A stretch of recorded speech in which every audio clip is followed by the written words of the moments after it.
5 अगस्त 2020 को बाबरी मस्जिद के खंडहरों पर बनने वाले राम मंदिर के लिए भूमि पूजन किया गया। इस बात से ये स्पष्ट था कि वास्तव में हिंदू धर्म की नींव रखी जा रही है। इस अवसर पर आरएसएस के मुखिया मोहन भागवत ने मनुस्मृति जैसे ग्रंथ का पाठ किया।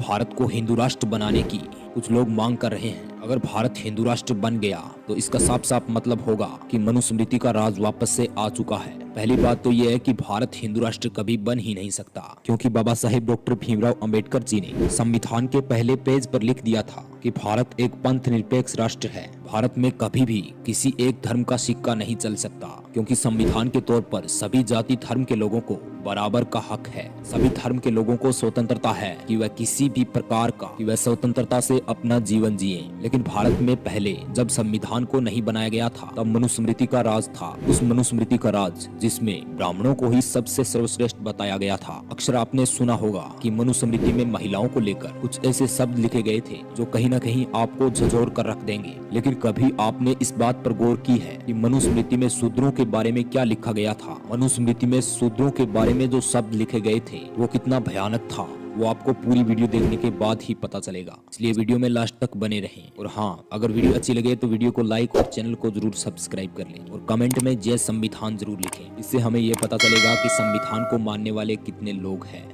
हमने जब मनुस्मृति के पन्नों को खगाला तो हमें कुछ मानवतावादी के विपरीत उस मनुस्मृति में देखने को मिला। कुछ पन्नों में ये ज्ञान देते हैं कि अगर कोई ब्राह्मण उपदेश दे रहा हो और उस उपदेश को अगर शूद्र सुन ले तो राजा को उसके कान और मुंह में गर्म तेल डलवा देना चाहिए। और ये काम सचमुच में पहले होता था कि अगर कोई छोटी जाति का व्यक्ति इनके तंत्र मंत्र सुन लेता तो ये लोग उनके कान में गर्म तेल डलवा देते थे। ये बात सोच कर देखो वो कितना भयानक समय होगा जब मनुस्मृति का राज था। उस समय में शूद्रों को सिर्फ ब्राह्मणों के मुताबिक उसकी बातों को मानकर उन बातों पर चलने का आदेश दिया जाता था। इसके अलावा शूद्रों को पूजा पाठ से भी दूर रखा जाता।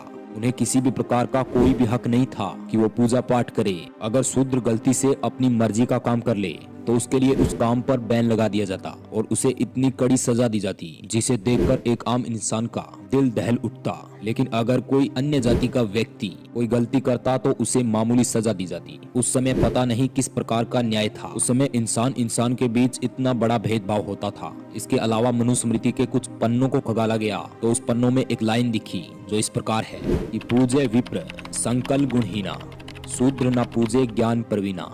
इसको अगर हिंदी में समझा जाए तो इसका सीधा मतलब ये है कि अगर ब्राह्मण कितना भी बुद्धिहीन या फिर व्यभिचारी क्यों न हो उसे पूजा जाना चाहिए, क्योंकि ब्राह्मण दुनिया का देवता होता है।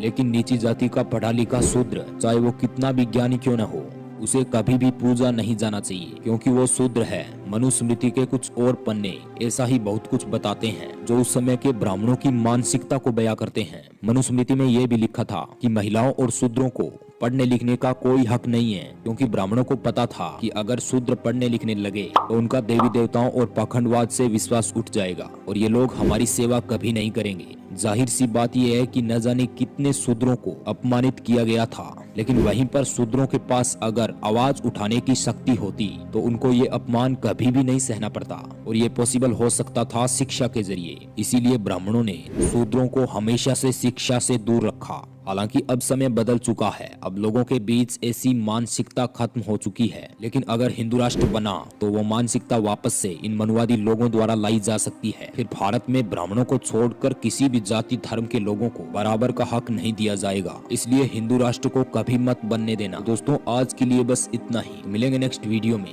तब तक के लिए जय भीम, जय संविधान।